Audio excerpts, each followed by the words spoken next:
Hello friends. So PCOD, PCOS, PCO, నీటి బుడగలు ఇవన్నీ ఒకటేనా? దీనివల్ల పిల్లలు కాకుండా ఉంటారా? ఇవి మీకు డౌట్స్ ఉంటాయండి. I'm doctor Shruti, consultant, fertility expert, 39 hospitals, LB Nagar branch.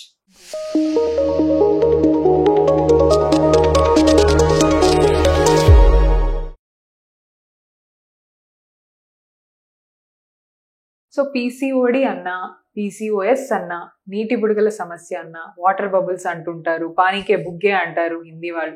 So ఇవన్నీ కూడా ఒకటేనండి. This is nothing but PCOD. So PCOD అనగానే మనకేం గుర్తొస్తుంది? నార్మల్గా పీసీఓడి ఎలాంటి వాళ్ళలో ఉంటుందంటే కొద్దిగా లావుగా, బాగా మొటిమలు ఉండి, పీరియడ్స్ ఇర్రెగ్యులర్గా ఉండి, మనం ఇట్లా పేషెంట్ వాక్ చేస్తూనే మనకు అర్థమైపోద్ది. కొద్దిగా లావుగా ఉండి, ఎక్కువ యాక్నే, మొటిమలు కనిపించి, upper lip hair growth, hirsutism అంటారనమాట. సో మేల్ హెయిర్ లాగా చిన్నగా మీసాలాగా రావటము, ఇరెగ్యులర్ పీరియడ్స్ అని చెప్పారు అంటే ముందే మనకు మైండ్లో ఓకే పీసీఓడి ఉండొచ్చు అని అనుకుంటాం.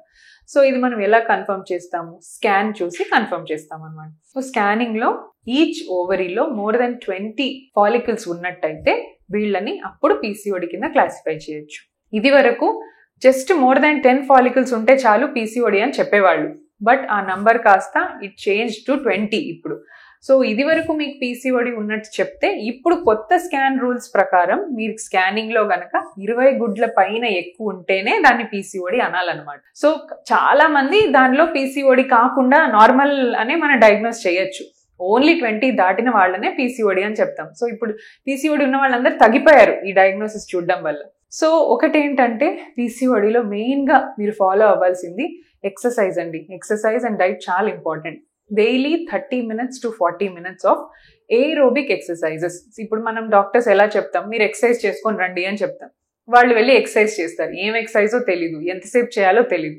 ఈ గైడ్ లైన్స్ ఫాలో అవ్వటం చాలా ఇంపార్టెంట్ అండి. Every PCO women at least 30 to 40 minutes of aerobic exercises. Aerobics అంటే jumping, dancing, running, jogging, skipping, ఏవైతే హార్ట్ బీట్ పెంచుతాయో వీటిని ఏరోబిక్ ఎక్సర్సైజెస్ అంటారు. ఈ ఎక్సర్సైజెస్ చేసుకోవాలి. Alternating with strengthening. స్ట్రెంగ్థెనింగ్ అంటే డంబెల్స్. సో మజిల్ బిల్డ్ చేసుకునే ఎక్సర్సైజ్ కూడా ఇంపార్టెంట్ అనమాట. సో ఈ స్ట్రెంగ్థెనింగ్ ఎక్సర్సైజెస్ అండ్ ఆల్టర్నేటింగ్గా ఏరోబిక్ ఎక్సర్సైజెస్ చేస్తే చాలా వండర్ఫుల్ రిజల్ట్స్ వస్తాయి. అండ్ మీరు ఉన్న బాడీ వెయిట్కి ఒక 10% బాడీ వెయిట్ లూజ్ అయ్యారంటే ఎగ్ క్వాలిటీతో పాటు ప్రెగ్నెన్సీ ఛాన్సెస్ ట్రెమెండస్గా ఇంప్రూవ్ అవుతాయి అనమాట. సో 10% అంటే ఫర్ ఎగ్జాంపుల్ మీరు 80 kgs ఉన్నారనుకోండి. సో 10% విల్ బి 8 kgs తగ్గితే మీ ప్రెగ్నెన్సీ ఛాన్స్ బాగుంటుంది. సో మీరున్న దాన్ని బట్టి 10% వెయిట్ లాస్ అయ్యేలాగా చూసుకోండి. అండ్ ఇది ఇమ్మీడియట్గా 1-2 monthsలో వెయిట్ లాస్ అవ్వనక్కర్లేదండి. You take a time frame of 3 to 6 months. ఈ టైంలో మీరు మెల్లిమెల్లిగా క్రమక్రమంగా తగ్గుతూ వస్తే హెల్దీ వెయిట్ లాస్ అంటారనమాట. ఏదో 1 month డైట్ చేసేసి 10 kgs తగ్గడం, this is all not correct అండి. It will harm your body than doing good. So స్లోగా ప్రోగ్రెసివ్గా వెయిట్ లాస్ అవ్వాలి. విదిన్ అ పీరియడ్ ఆఫ్ 6 monthsలో మెల్లిగా తగ్గొచ్చు. అండ్ ఇంకోటి ఏంటంటే పీసీఓ వాళ్ళలో ఎగ్ విడుదల అవ్వదు. మీరు ఏమన్నా చేయండి ఆ ఎగ్ విడుదల అవ్వదు. మనం మెడిసిన్ ఇస్తే తప్ప ఆ ఎగ్గులు అవ్వదు. బద్ధకంగా ఉంటాయి అనమాట ఎగ్స్ వాళ్ళల్లో. ఇప్పుడు పీసీఓడి వాళ్ళు కూడా అలానే డల్గా ఉంటారు. వాళ్ళ ఎగ్స్ కూడా అలానే ఉంటాయి.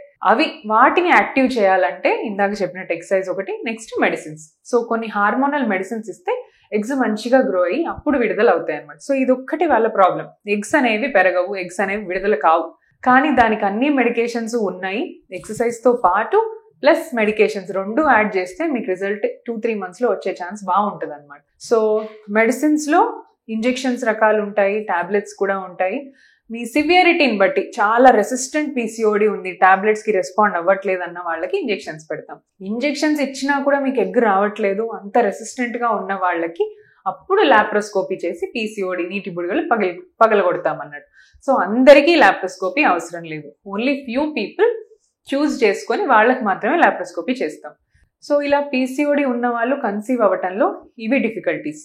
ఇంకొకటి ఏంటంటే నార్మల్ అమ్మాయిలతో కంపేర్ చేస్తే పీసీఓడి అమ్మాయిలలో ఎగ్ క్వాలిటీ తక్కువగా ఉంటుంది. థైరాయిడ్ వచ్చే ఛాన్సెస్ ఎక్కువగా ఉంటాయి, షుగర్ వచ్చే ఛాన్సెస్ ఎక్కువగా ఉంటాయి. సో వీళ్ళు వెయిట్ లాస్ ఎంత మంచిగా చేసుకుంటే అన్ని రిస్క్స్ తగ్గుతాయి అనమాట. అబార్షన్స్ రిస్క్ కూడా ఎక్కువగా ఉంటుంది. ఇవన్నీ కేర్ఫుల్గా మానిటర్ చేసుకుంటూ ప్రెగ్నెన్సీని throughout the delivery under the guidance of proper expert gynaecologist guidance కింద హ్యాపీ డెలివరీ చేసుకోవచ్చు అనమాట. సో పీసీఓడి ఉంది అంటే భయపడాల్సిన అవసరం లేదు. పీసీఓడికి అన్ని రకాల సొల్యూషన్స్ ఉన్నాయి. Starting with in you. That change మీ నుంచి స్టార్ట్ కావాలి. మీ నుంచి స్టార్ట్ అయిన change will give you fruitful results అన్నమాట. So this is the importance of exercise in PCOD. Thank you.